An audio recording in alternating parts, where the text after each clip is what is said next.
Cowboys were convinced CeeDee Lamb would be an elite wide receiver, and they seemed convinced that it would happen this year, which is one of the things that facilitated Amari Cooper moving on down the road. I know there were other issues in terms of availability and practice and everything like that, but the Cowboys believed after 2 years, and in those 2 years, CeeDee Lamb amassed 153 catches for a little bit more than 2,000 yards and 11 touchdowns.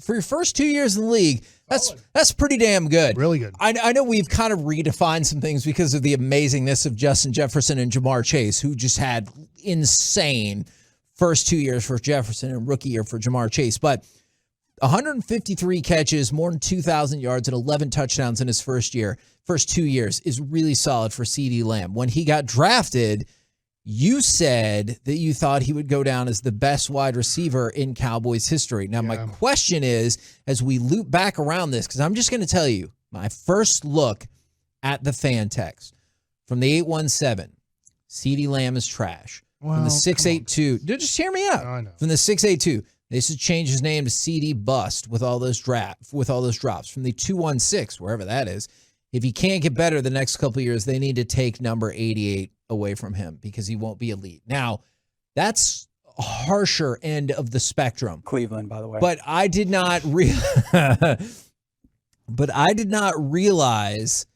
how polarizing CeeDee Lamb had become and how many negative thoughts people have about him, because I was like, I think he can be great. I need him to cut down on some of the drops. And then I was amazed to see how many people were like, he's not good, which I think is a disingenuous argument. Yeah. He's clearly good, but like, how good becomes the question.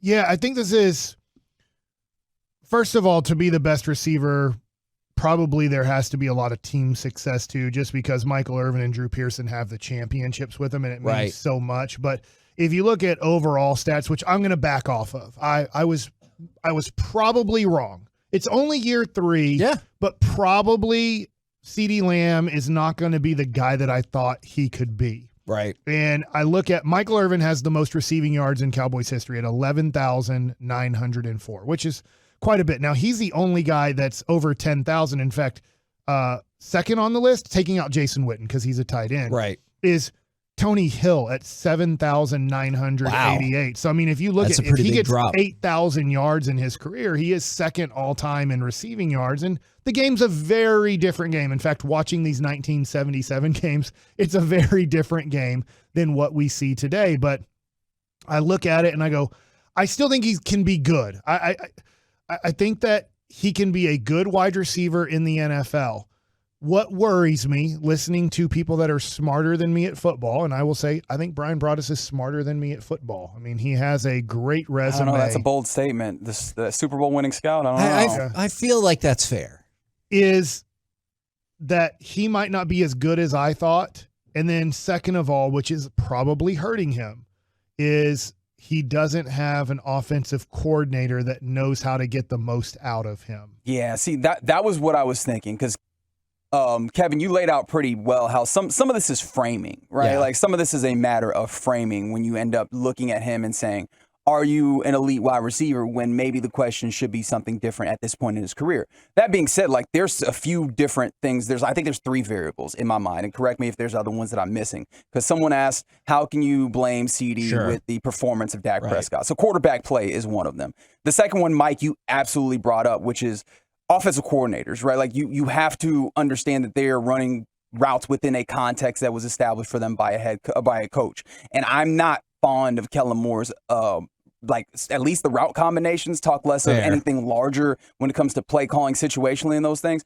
The route combinations leave me perplexed a lot of times. And I don't think that heck, we have other teams saying that they understand what's happening before these guys get out there and run it. That cannot be advantageous to a wide receiver. But when you talk about CeeDee himself, in rewatching this game, there's certain things that he did individually that we can easily isolate the variable on. He is not good enough yet. And there are things that, at least the things that I saw, that can be remedied and separation. Get better.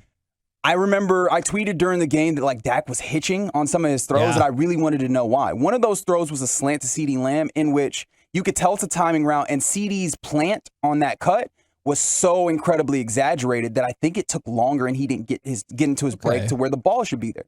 That's an error that I personally know. I'm no PFF, I'm no scout, but that I personally would place on the wide receiver. Hit your break and get to the point where now your quarterback can throw you the football. And I think that that's one of those things where those are the margins that you have to be able to be really tight on if you want to go from being good wide receiver to great elite wide receiver. Now, can we start at the beginning with the quarterback?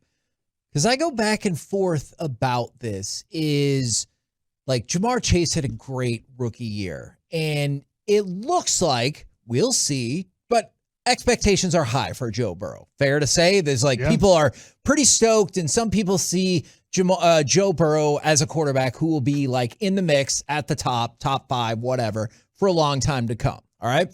But then you look at Justin Jefferson as the other example we gave. Nobody thinks that Kirk Cousins is one of the best quarterbacks in the NFL. Now, there are people who think he's varying degrees of good, kind of like I feel like people think Dak is varying degrees of good.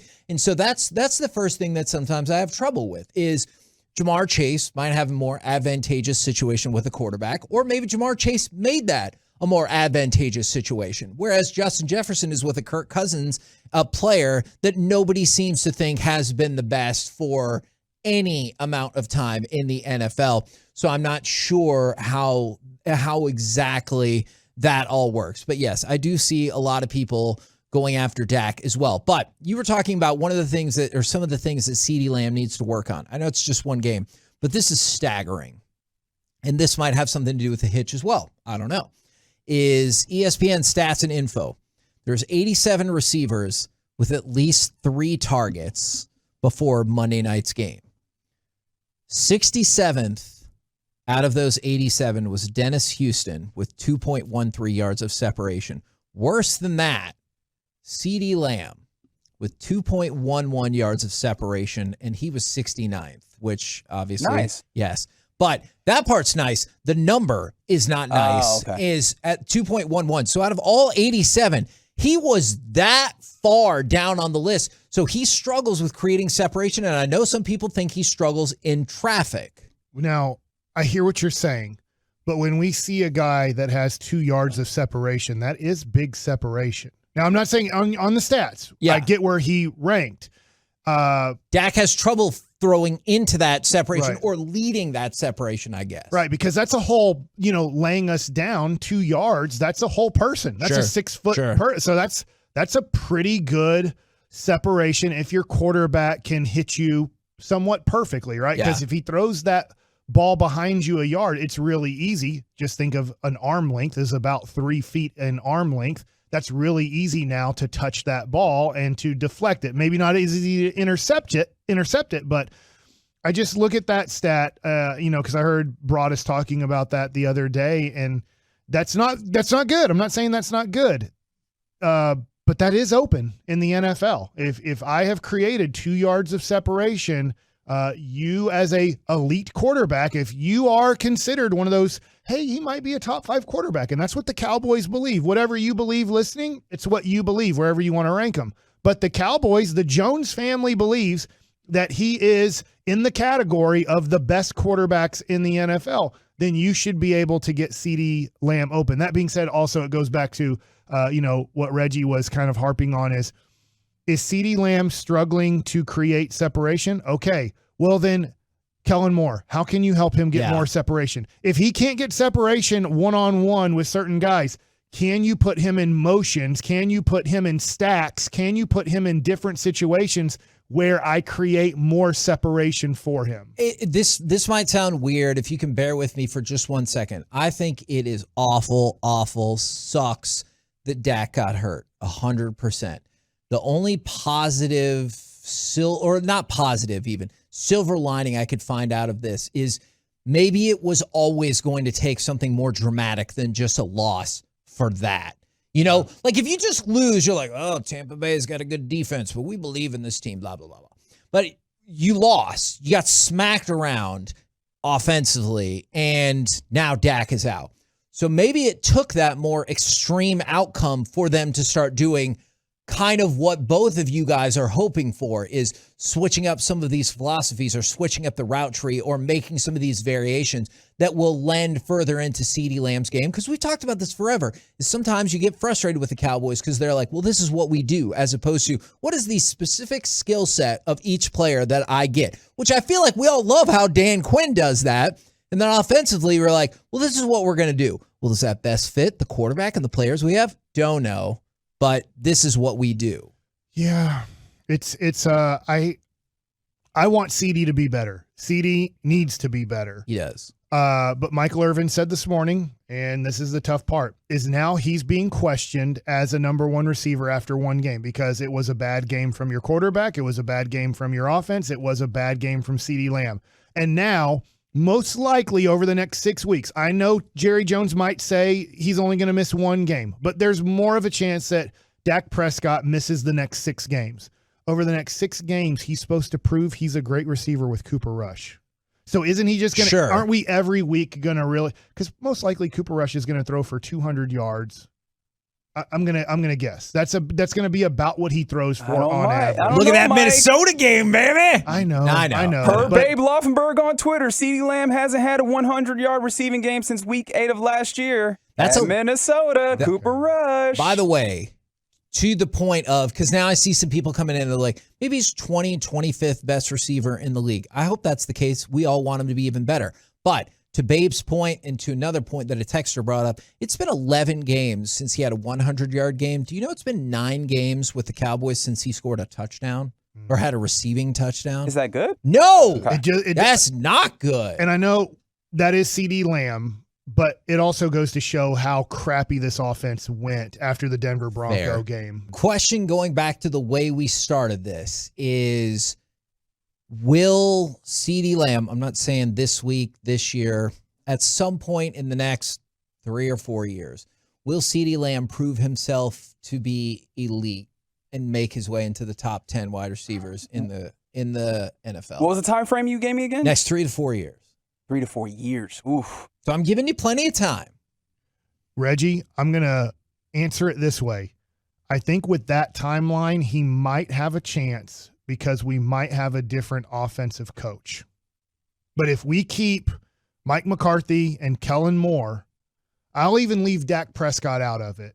But if Mike McCarthy and Kellen Moore are the leaders of this offense/team, no, he can't. I think he can be a really good wide receiver, but my mind keeps tracking back to, and there's one name in particular, but like there's a larger group that surrounds this name, like DeAndre Hopkins, right? A dude who, no matter the quarterback in Bill O'Brien's offensive system that was frequently very rudimentary, he's still shown in a very big way. When we talk about like the elite wide receivers, they find a way to shine even in some of the darkest circumstances. Is that a fair barometer? I don't know. But if we're talking about the word elite, I think that's supposed to mean something. And right now, I haven't seen that level of play from CeeDee Lamb.